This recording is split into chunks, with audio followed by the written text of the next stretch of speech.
What is going on, people? We are back again with another MovingMAD video, and this one right here is all about the tell-all and exactly what went down with Andre, Sarpa, and Shekinah. Oh my days, this went off. This is the battle of manipulation versus control freak. Ooh. Now, of course, this whole conversation stems from Mary and Brandon, purely because Sarpa in a second is going to say a comment, and Andre decides to open up his big mouth, and boy, it goes off. I just want to say something. I believe that she's a manipulator. Like you. She can play victim. You are the same character as Mary over here. Just the same Control freak is different from the manipulator. Manipulator plays victim. Andre? Say one thing. I mean, okay, I'm a control freak. I said it too. But manipulation is something different. She plays the victim so well. Okay.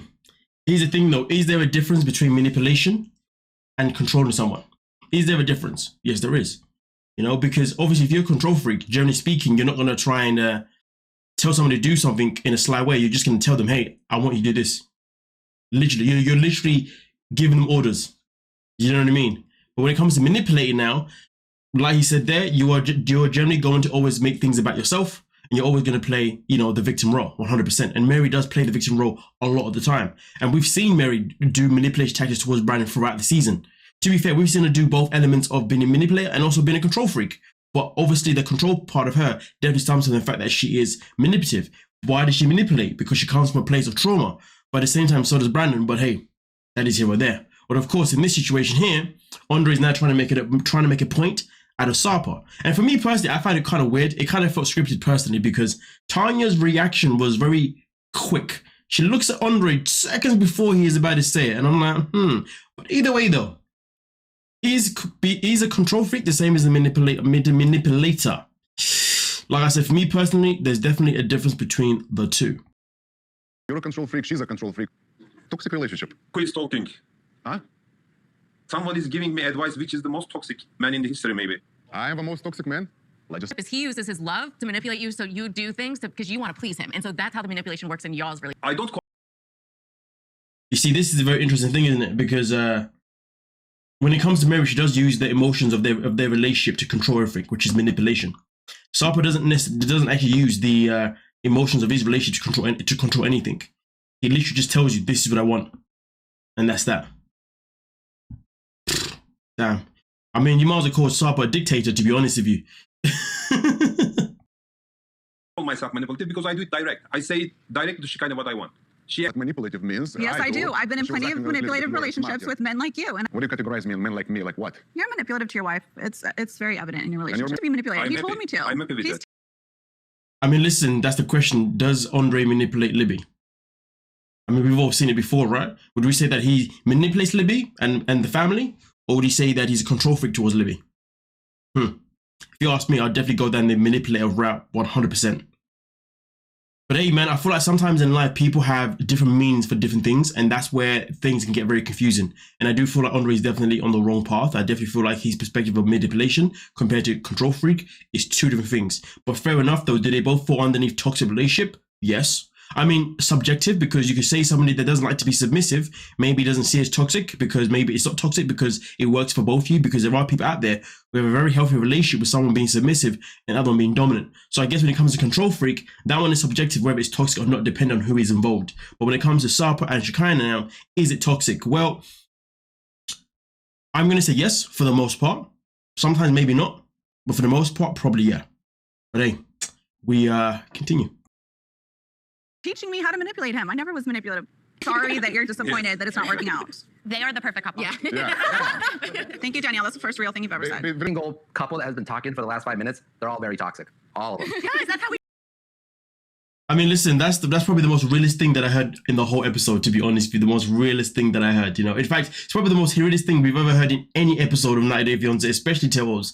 But I will say this, though. For me personally, this year's tell-all has definitely been the best tell-all that I have seen to date, to be honest with you. I haven't seen one this good, to be fair. And I feel like it's probably because there are 3 parts. And I feel like in 3 parts, you have more to film and more to add in, so you have more context to really add in. So I really did like it. I mean, at the same time, do I like the fact that they bring in ex-cast members into the show? No, but at the same time though, some of them do bring up very good points, better points than what freaking Sean Robertson does anyway. So I do like the idea of them bringing in cast members that's going to actually spice things up and actually ask the questions that we want to hear. But if they're not doing that, then they might as well not be here the same way as the freaking host. But hey, we continue. Here and her, you're like, they're trying to be perfect over here, and it's not. You're trying to portray something, but you're not. I have a question for you. You seem to be like bothered by me being toxic. I just want to know, like you're saying, actually, Sarperis tells me, but I'm the most toxic person over here. It's your perception, then that's your perception. Like, if you're saying that How can you accuse other people of being toxic, but then when they call you toxic, you then have the nerve to stand up and confront them? Can we make sense out of that, please? What's the need? Is there any need for this? You know what I mean? Like, come on now, let's be ourselves.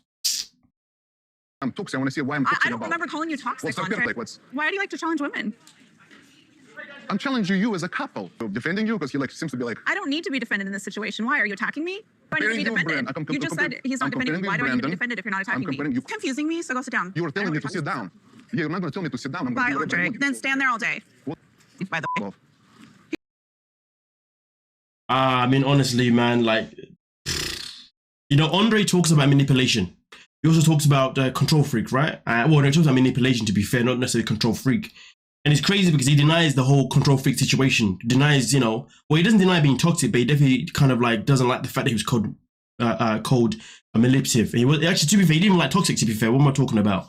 But it's interesting because someone who doesn't like to be called toxic, then why would you bring yourself to confront someone? If you know you're not, then you wouldn't care about someone else's opinion. If you're going to comment about other people being manipulative, then why would you now come in this situation? It seems as if you're now trying to manipulate her point. Maybe, I mean, obviously, the manipulation isn't the word, but I'm going to use the word because it's in context of the conversation. Like, does he really need to go up there and actually speak to her and get his point of view and get an answer that he needs? Like, bro, if you're going to call someone something else, be ready to hand it when they call you that, when they call you the same thing back. It's just that simple. And the fact is, there were no lies told. You are a manipulator. Like, come on, bro. He just told me to, by the way. Like, he's a dick. Approach a woman that aggressively, just try to push your viewpoint, you know, essentially like down my throat. He's like standing over me, like in this very domineering way. Andre trying to shell out manipulation devices cuckoo. Intimidating. He knows he's intimidating. He's a big dude, and she's a small girl. That doesn't accomplish anything. So he could learn something that you don't go for the jugular like that. That was very aggressive. I mean, listen, you know, Kenny speaks a lot of sense here, 100%, you know. I mean, first and foremost, you're approaching a woman. Secondly, you're approaching her and you're standing over her. Thirdly, you're then using, you know, a tone that isn't exactly the best of tones. But fourthly, you're then using language that isn't necessarily the best. And also at the same time, the language that you're giving her, she wasn't even giving it to you. And the energy you was giving her, she wasn't even giving it to you until the end. So for him to do that 100%, it brings back the question that she asked. Why do you like to confront women? Do you know what I mean? The question is, if Sarp had been there, would you have been the same? That is always the question, isn't it? But yeah, now, Andre, I like the way how Andre brings up something, says something, but then contradicts himself. Imagine that, contradicting yourself with your own point. You idiot. Yeah, well, that's toxic masculinity. Kind of purpose as a woman, so she's gonna snap back. You're defending. It's how I speak. Okay, if that's how you speak, that's how you speak. No, it's not your accent. At some point, we have to stop saying, "Oh, I'm not this. You are. I'm not this. You are." At some point, you have to say, "Well, why do you think that way about me?" You always bring it back to them. Like, you have to be reflective, and you have not reflected once. Exactly. Tanya, just eat your food and be quiet. I'm not gonna lie to you. I feel like Tanya is probably one of the most annoying cast members of all time. Like, she's definitely one of, on my list of most annoying people, she's on my list. Where she's at, I don't know, but she's on that list. You sat through your whole segment, and at no point did you say, "Yeah, yell at everybody else and tell everybody else what they're doing wrong," and you're never ever reflective about yourself. Ever. I am more Share an example of where you feel like you need to take responsibility for something. I remained composed throughout. We lost our composure. Did that answer my question? It took so a lot. You felt like everything was amazing, and you felt like there was nowhere for you to improve. Okay, flaws, you deflect and make it about someone else, and Sarper did the same thing. Although I do agree with Danielle, Danielle is definitely projecting, you know, she's definitely trying to make this all about, you know, I mean, Danielle is just annoyed with the fact that, you know, her and Shekinah don't get along, to be honest with you. That's where everything that she's saying. I mean, again, she's not saying anything wrong, but I feel like sometimes when you're saying something from a place of dislike or a place of hate or anything like that, I just feel like the way you can address it just won't come across properly. Do you know what I mean? It would just literally go from here to here, and therefore anything that you say becomes irrelevant. And it's crazy because, you know, they're all sat there talking about communication. Talking about how Andre communicates isn't the best, but then Danielle comes in like that. Comes in like a firing pit bull. It You nitpicked and controlled for every single thing that you do, and it makes you make poor choices in men. I can say that. It comes off with some of the people that, yes, you're being attacked, but like for me, I do it because I'm worried. You're bringing your own thing into my relationship. Like your issues are yours. They're not related. It's seeing the same, and you're the only one that does it. It comes off I'm as the only one delusional. in it. It's funny, isn't it, when she used the word delusional? Like, bro, Kalada, you are not one person to be using the word delusional. I tell you this now. Oh my goodness gracious me. So what, because now she's left Oswello, she thinks that she's now in a position where she can be talking the talk. Like, darling, newsflash, you literally left your man to get into a relationship with another man straight away and then introduce your kids to that new man straight away. She's talking about poor decision in men. Oh, how about just poor decision in general? This isn't me defending Shekinah one bit. I'm just saying the level of hypocrisy in this is ridiculous to me. Like, wow.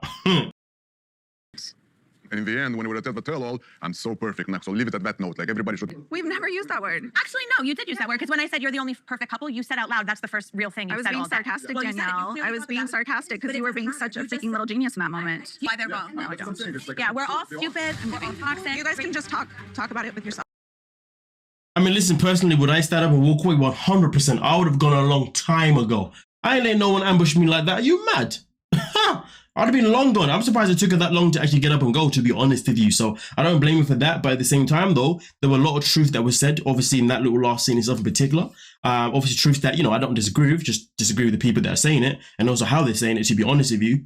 But either way, though, it's just interesting because we have a conversation about control freak versus manipulation, but in reality, it's crazy because it starts with Andre open up his big mouth, but then ended up with him shooting himself in the foot. Like, wow. But either way, though, you guys let me know exactly what you're thinking and we'll talk about it. Don't forget to like, subscribe, and of course, peace.